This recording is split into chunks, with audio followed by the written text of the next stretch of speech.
Τα μετέωρα είναι ένα φαινόμενο που δεν έχει πουθενά στον κόσμο το αντίστοιχό του. Σε αυτούς τους απομονωμένους βράχους βρήκαν καταφύγιο οι αναχωρητές και οι μοναχοί για να ζήσουν στο δικό τους κόσμο.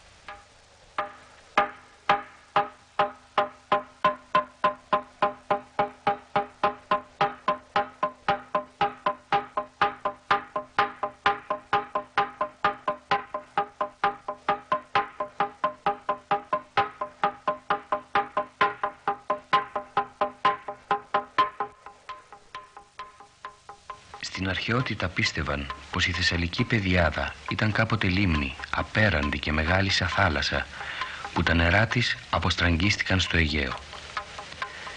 Ο Ηρόδοτος αφηγείται πως οι ντόπιοι του διηγήθηκαν ότι ο Ποσειδώνας με τους σεισμούς του ήταν υπεύθυνος για τη μορφή της περιοχής. Ο Πίνδαρος μάλιστα αναφέρει πως στη Θεσσαλία τον Ποσειδώνα τον έλεγαν Πετραίο. Οι πρώτοι μοναχοί πίστευαν πως η Θεσσαλία έγινε λίμνη την εποχή του Νόε με τον κατακλυσμό και πως αργότερα, μετά από ένα σεισμό, τα νερά της εξαφανίστηκαν. Οι μελετητές του φαινομένου κάνουν τις δικές τους υποθέσεις. Λένε πως πρόκειται για τον δελτοειδή κόνο ενός ποταμού που μετέφερε διάφορα υλικά όταν ακόμα η Θεσσαλία ήταν λίμνη. Τα υλικά αυτά μαζεύτηκαν, ενώθηκαν και σχημάτισαν έναν κόνο που στη συνέχεια χωρίστηκε σε βράχια με διάφορα σχήματα. Τα μετέωρα. Από εδώ και πέρα, σε ένα ημικύκλιο, σε μια έκταση 30 περίπου χιλιόμετρων, απλώνονται τα μετέωρα, με μέσο ύψος 400 μέτρα.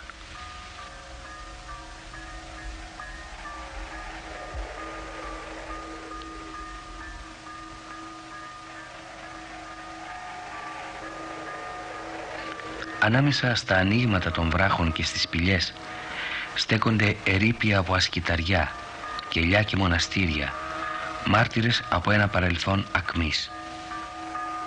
Πάνω σε αυτούς τους βράχους βρήκαν καταφύγιο οι πρώτοι αναχωρητές μοναχοί, που φαίνεται πως έφτασαν εδώ γύρω στον 11ο αιώνα. Η ζωή τους ήταν ανοργάνωτη. Ζούσαν μέσα σε σκήτες λαξευμένες πάνω στους βράχους, σε μικρά κελιά, τις σκέλες, και συγκεντρώνονταν στα προσευχάδια για την προσευχή τους. Σιγά σιγά οργανώθηκαν και δημιούργησαν την πρώτη σκήτη της Δούμβιανης ή των σταγών. Το σύγγραμμα ιστορικών ή χρονικών των μετεώρων μας πληροφορεί πως στα μέσα του 14ου αιώνα υπήρχε ένα μικρό μοναστήρι. Φαίνεται πως στο δεύτερο μισό του 12ου αιώνα είχε δημιουργηθεί η πρώτη μοναστική κοινωνία και πως οι μοναχοί συγκεντρώνονταν στο Κυριακό της Σκήτης, τον κοινό δηλαδή ναό, για να προσευχηθούν, στο ναό της Παναγιάς της Δούμπιανης.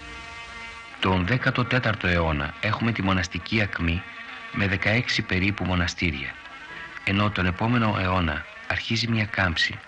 Την τουρκοκρατία τα μοναστήρια ακμάζουν για δεύτερη φορά. Σήμερα από τα πολυάριθμα ασκηταριά και τα μοναστήρια δεν σώζονται παρά μόνον 6. Το μοναστήρι της Μεταμορφώσεως ή Μέγα Μετέωρο, του Βαρλάμ, του Αγίου Νικολάου του Αναπαυσά, της Αγίας Τριάδας, του Αγίου Στεφάνου, του Ρουσάνου. Βρισκόμαστε στο μικρό μοναστήρι του Αγίου Νικολάου του Αναπαυσά. Αυτό δεν είναι κανένα μεγάλο μοναστήρι, ούτε έχει μεγάλη εκκλησία, αλλά έχει ιδιαίτερη σημασία γιατί τη μικρή του εκκλησία την στολίζουν οι τοιχογραφίες του Θεοφάνη του Κρητικού. Εδώ είναι το πρώτο γνωστό έργο του Θεοφάνη και για το σύνολο του έργου του, αλλά και το πρώτο έργο που εκτελεί στην ηπειρωτική Ελλάδα. Στην εποχή εκείνη στην ηπειρωτική Ελλάδα δεν υπήρχαν αξιόλογοι ζωγράφοι και γι' αυτό καταφεύγουν εις τους Κρητικούς. Γιατί στην Κρήτη ήδη από τα μέσα του 15ου αιώνα διαμορφώνεται μια πολύ αξιόλογη σχολή ζωγραφικής με δεκάδες ζωγράφους, οι οποίοι έρχονται την εποχή εκείνη και από την Πελοπόννησο και από άλλα μέρη για να καταφύγουν εκεί όπου υπήρχαν ευνοϊκότεροι όροι για τη δουλειά τους. Και όλοι αυτοί μεταφέρουν μια υψηλή τέχνη της κεντρικής περιοχής και όχι περιφερειακή. Στις τοιχογραφίες του Αγίου Νικολάου Ο Θεοφάνης, που προφανώς ήταν ένας ζωγράφος φορητών εικόνων, έχει ίσως για πρώτη φορά, όσο ξέρουμε, την ευκαιρία να αναπτύξει την τέχνη του σε μεγάλες επιφάνειες τείχων. Ήδη εδώ στον λυτή του Αγίου Νικολάου έχει δύο μεγάλες παραστάσεις, οι οποίες και θα καθιερωθούν, θα επαναλαμβάνονται αργότερα. Η μία είναι μια παλιότερη παράσταση της Δευτέρας Παρουσίας, όπως φαίνεται και στην επιγραφή που βλέπουμε εδώ. Έχει την υπογραφή του Χ. Θεοφάνη Μοναχού, του Ενδικρίτη Στρελίτζα. Η δεύτερη μεγάλη παράσταση είναι 3 και 20 επί 1 και 90 περίπου. Είναι μια καινοτομία του Θεοφάνη εδώ, μεταφέρει σε τοιχογραφία το θέμα της κοιμήσεως του Εφραίμ του Σύρου. Το θέμα αυτό απαντά σε παλιότερες τοιχογραφίες, αλλά όχι σε τέτοια ανάπτυξη, την οποία του προσδίδουν ζωγράφοι του 15ου αιώνα κριτικοί. Και δημιουργείται τότε μια σύνθεση πολύ αρμονική, πολύ ισορροπημένη και πολύ ζωντανή, καθώς γύρω από τη σύναξη των ιερωμένων, των αρχιμανδριτών και ιεραρχών που έρχονται να προσκυνήσουν, βρίσκουν ευκαιρία να παραστήσουν τις σκηνές από τον ζωή των ερημιτών μέσα στις σπηλιές.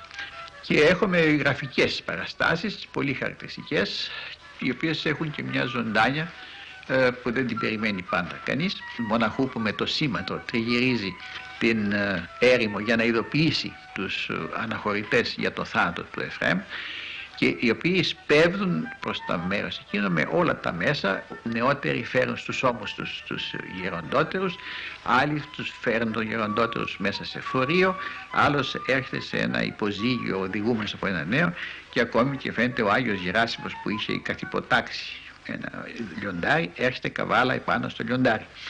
Ένας άλλος ο γυραλέος, ο καημένος, έρχεται με τα γόνατα, δεν μπορεί πια να περπατήσει.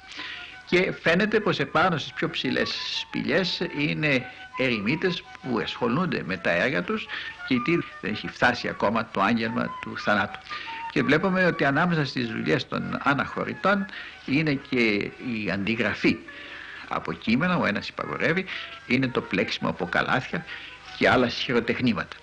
Ενδιαφέρον έχει και η παράσταση της ερήμου, όπου είναι ένας στυλίτης στον άξονα περίπου της παραστάσεως με έναν βοηθό του που του φέρνει τα τρόφιμα, και τα ζώα της ερήμου, μια λεοπάρδαλης, μια κουκουβάγια, μια αλεπού, όλα λίγο πολύ νεκρικά σύμβολα.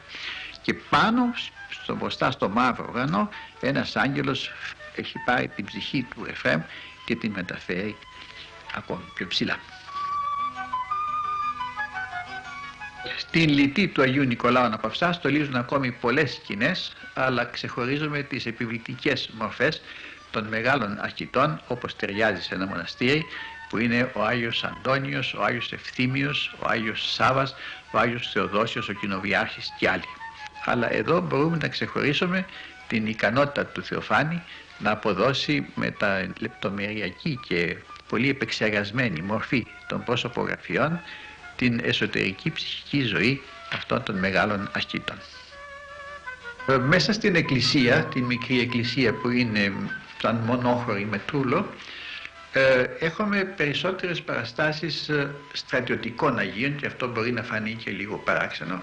Είναι όλοι νέοι με πλούσιες στολές, με θώρακες, με χλαμίδες, με τα όπλα τους και σε στάσεις αρκετά κινημένες και με κάποια δραματικότητα μερικές.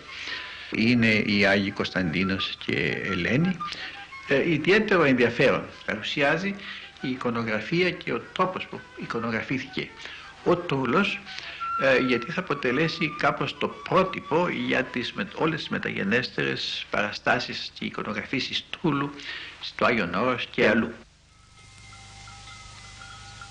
Από τους βράχους που πρωτοκατοικήθηκαν φαίνεται πως είναι αυτός όπου βρίσκεται η γυναικεία σήμερα μονή του Αγίου Στεφάνου. Εύκολα προσιτός, χάρη στη μικρή γέφυρα, παρόλο που φαντάζει πελώριος, δέχτηκε αναχωρητές από το 12ο κιόλας αιώνα. Οργάνωση μοναχική άρχισε τον 14ο αιώνα και τα διάφορα κτίσματα έγιναν σταδιακά από τον 14ο ως τον 16ο αιώνα.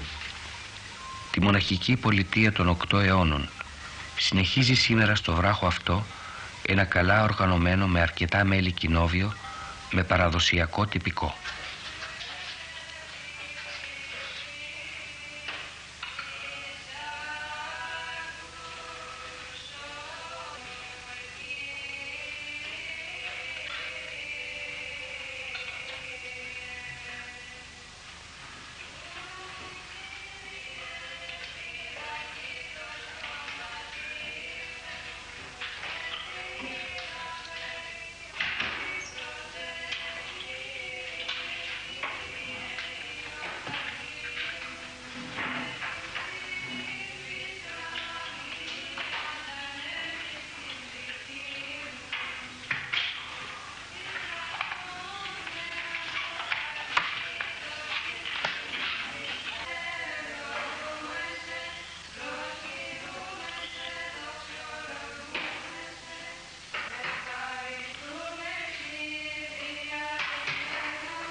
Με την αμαρτωλή.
Αν το μετέωρο είναι κτισμένο στον πιο ψηλό βράχο, το μοναστήρι του Ρουσάνου είναι στον πιο εντυπωσιακό. Και αυτόν που το αντικρίζει από μακριά μοιάζει με συνέχεια του βράχου αξεδιάλυτη. Από κοντά γεννά την απορία πώς καταφέρνει και ισορροπεί αυτό το τριόροφο σχεδόν κτίσμα πάνω στο τόσο στενό πλάτωμα. Αρχιτεκτονικά είναι το πιο ιδιόρυθμο στην διάταξη των χώρων και των κτισμάτων, πράγμα που οφείλεται στο βράχο που είναι κτισμένο.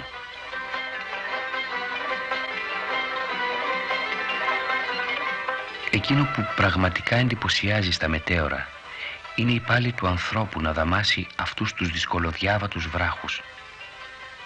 Η συγκέντρωση των υλικών απαιτούσε πολλή δουλειά, χρόνο και υπομονή.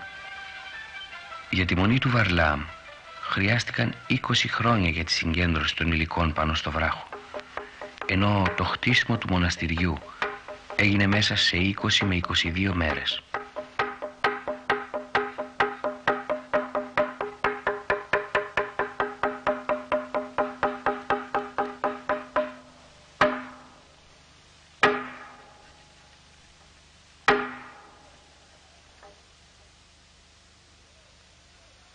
Βρισκόμαστε στη Μονή του Βαρλάμ, ένα από τα μεγαλύτερα μοναστήρια των μετεώρων.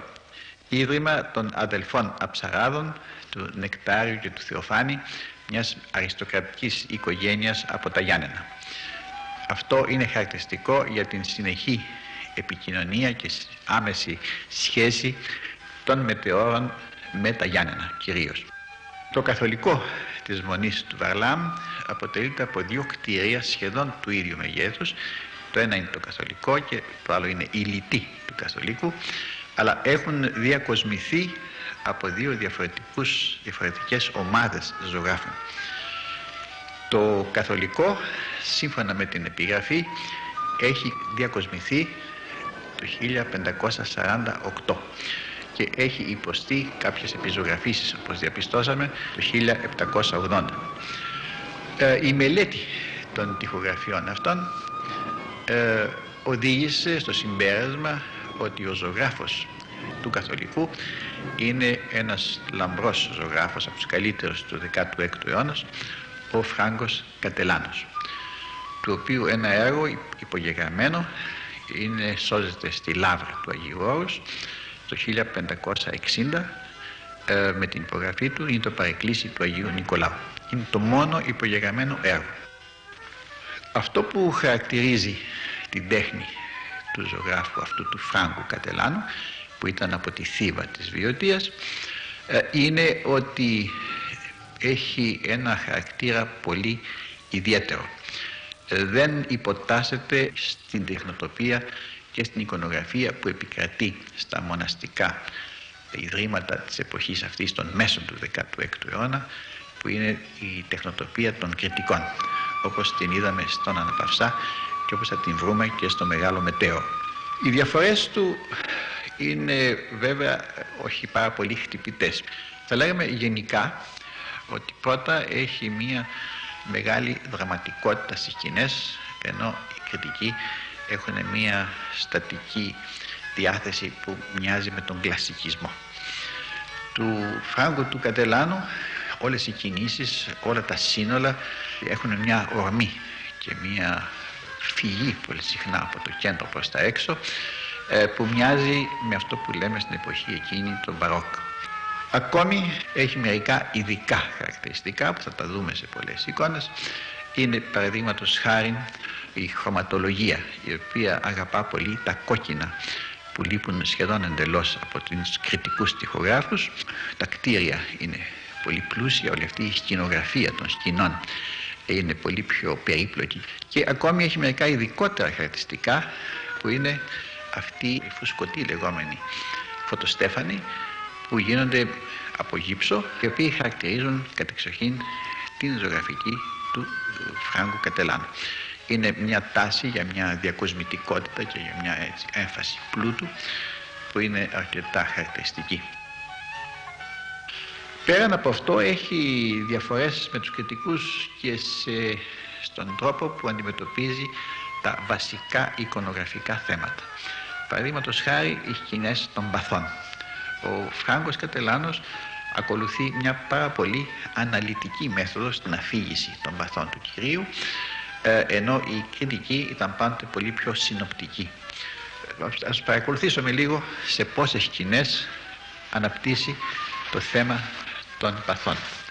Τα πάθη αναπτύσσονται σε μια ζώνη μεσαία, αρχίζοντας από τον νότιο ημιχώριο και φτάνοντας ως το τέλος του βόρειου ημιχώριου, περνώντας από όλο τον ναό. Οι σκηνές είναι περίπου οι εξής: είναι ο μυστικός δείπνος, ο νηπτήρας, η προσευχή του Χριστού, η προδοσία του Ιούδα, ο Χριστός στους αρχιερείς, η άρνηση του Πέτρου, ο Ιούδας που επιστρέφει τα αργύρια, ο Χριστός στον Πιλάτο. Δεύτερη σκηνή, ο Πιλάτος νύτητας χήρας, ακολουθεί ο εμπεγμός, ακολουθεί ο Χριστός που δέρεται από τους Ιουδαίους και κατόπιν η πορεία στο Γολγοθά, δηλαδή αυτό που λέγεται ο ελκόμενος, αναλύεται σε 3 σκηνές που είναι εντελώς διαφορετικές από αυτές που χρησιμοποιούν οι κριτικοί.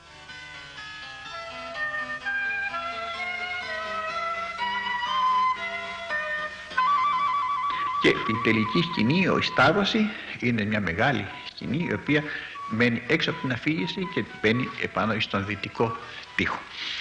Η αναλυτική αυτή εξιστόρηση σε 16-17 σκηνές είναι εντελώς στην παράδοση όχι της κριτικής ζωγραφικής, αλλά μιας παλιότερης, της εποχής των παλαιολόγων, αυτή που χαρακτηρίζει τις τοιχογραφίες της περιοχής της Μακεδονίας στο 14ο αιώνα.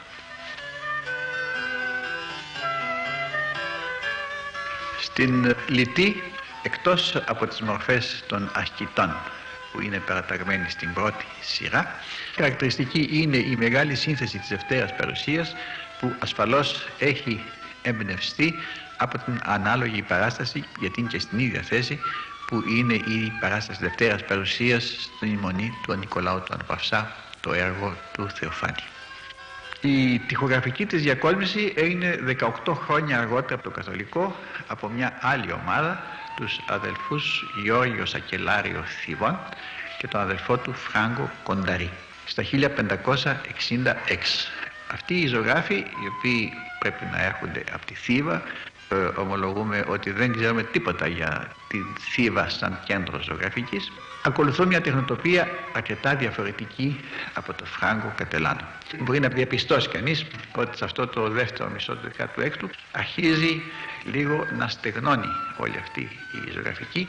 Αυτό δεν είναι υποτιμητικό, είναι απλώς ότι αρχίζει να υποτάσσεται σε ένα άλλο σύστημα αισθητικής για την απόδοση των Αγίων Μορφών και των Αγίων Ιστοριών.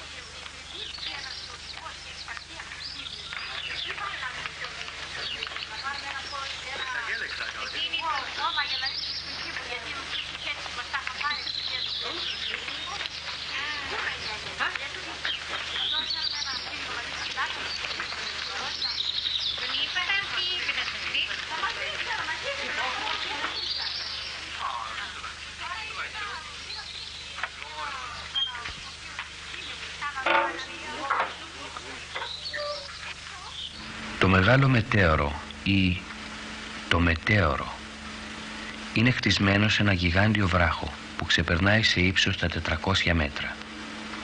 Είναι ο πλατής λίθος που μετονομάστηκε από τον Αθανάσιο το Μετεωρίτη σε Μετέωρον όταν ίδρυσε εδώ το μεγάλο μοναστήρι. Σήμερα η ανάβαση μοιάζει εύκολη. Ως το 1923 μοναχοί και επισκέπτες έπρεπε να μπουν στο βριζόνι, τον ιδιόρυθμο ανελκυστήρα με το δίχτυ και την ανέμη, να μετεωριστούν για λίγο και έπειτα να φτάσουν στο μοναστήρι. Ακόμη και σήμερα τον χρησιμοποιούν για τις βαριές αποσκευές.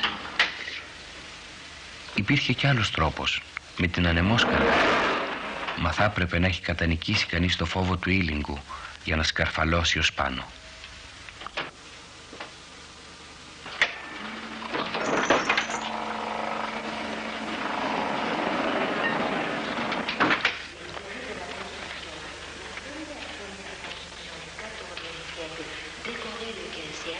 c'est juste derrière l'iconostase, c'est-à-dire la partie sainte. Tandis que la partie ici, c'est du 15e siècle, c'est décoré le 16e. Et je veux dire que c'est décoré le 18e. Où je peux vous montrer quelques icônes, c'est-à-dire quelques, comment dire, thèmes. Dans la niche là, c'est la métamorphose. La niche là, c'est la transfiguration. Είμαστε στην Μονή Μεταμορφώσεως, στο Μεγάλο Μετέωρο, που είναι το μεγαλύτερο μοναστήρι στα Μετέωρα. Έχει ιδρυθεί στο 14ο αιώνα, στα 1383 περίπου, από τον Αθανάσιο, μια μορφή, ηγετική μορφή μοναχισμού, με μεγάλη εμπειρία και στον μυστικισμό και στον ασκητισμό. Το παλιό αυτό καθολικό διακοσμήθηκε με τοιχογραφίες, όσο ξέραμε, τον 1483 και αυτές σώζονται σήμερα σε πολύ καλή κατάσταση. Είναι μια σχολή που έρχεται από την Καστοριά και το παλιό αυτό καθολικό είναι το παλιότερο και το αρτιότερο σύνολο τοιχογραφιών αυτής της σχολής.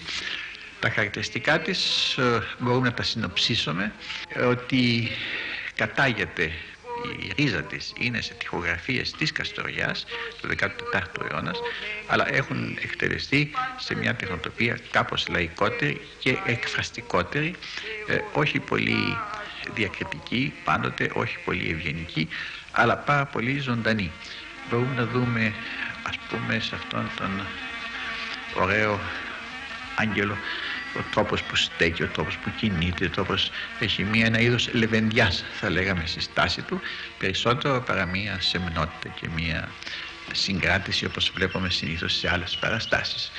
Ή ακόμη, αν δούμε την σταύρωση, θα δούμε πως τονίζονται και εξέρονται τα πραγματικά στοιχεία της σταυρώσεως του νεκρού σώματος, που εμφανίζεται σε μεγάλη κάμψη, τυμπανιαίο, σαν να είναι έτοιμο να πέσει από το βάρος του.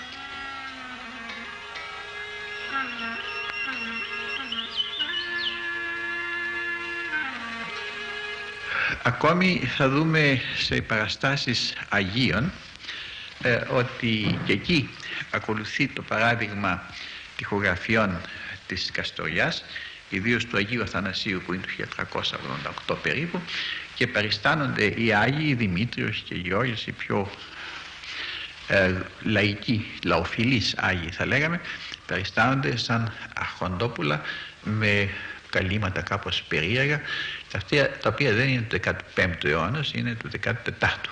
Επομένως και εδώ επανέρχεται σε παλιά μοντέλα.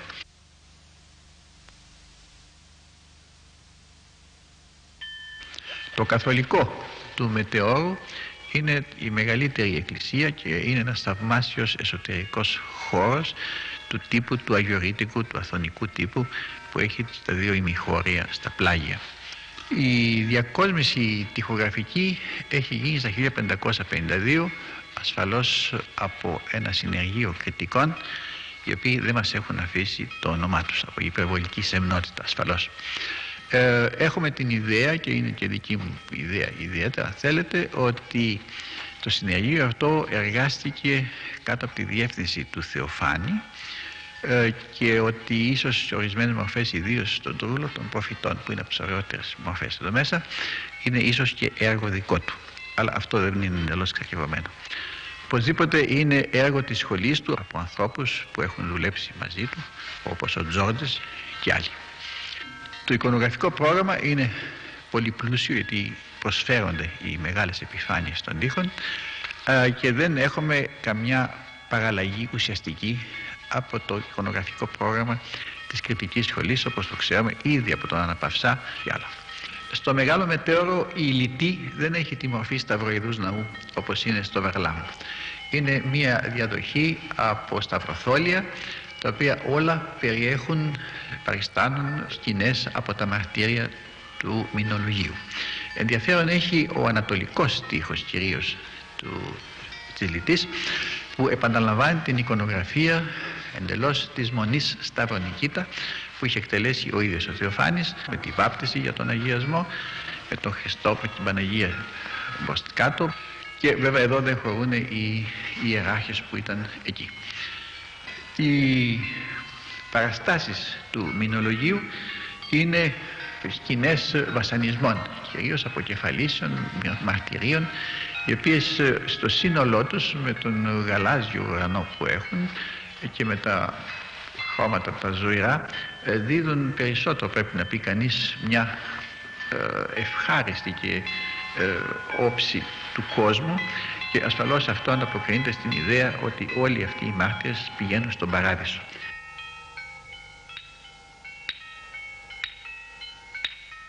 Πάντοτε το τοπίο των μετεώρων βέβαια είναι ένα τοπίο που εντυπωσιάζει ιδιαίτερα με αυτή την περίεργη γεωλογική του διαμόρφωση, αλλά πάντα με κάνει να σκεφτώ το πόσο οι ιδρυτές των μοναστηριών στην Ελλάδα είχαν έντονη την αίσθηση του τοπίου. Επειδή έχει τύχει να έχω επισκεφτεί περίπου όλα τα μοναστήρια της Ελλάδας, πώς είναι συνδυασμένη η επιλογή του τοπίου, στο οποίο κτίζουν το μοναστήρι τους, πάντα με κάτι το όχι πολύ κανονικό. Δηλαδή είτε είναι πολύ κρυμμένο, αλλά ωραία κρυμμένο, ώστε να το βλέπεις πολύ σοφά κρυμμένο, να το βλέπεις την τελευταία στιγμή, και συγχρόνως διαλέγουν γύρω από το μοναστήρι διάφορους τόπους που είναι διάφορα πανοράματα, όπου έχεις ωραίες απόψεις. Τα μετέωρα βέβαια είναι από τα πιο εντυπωσιακά από την άποψη αυτή.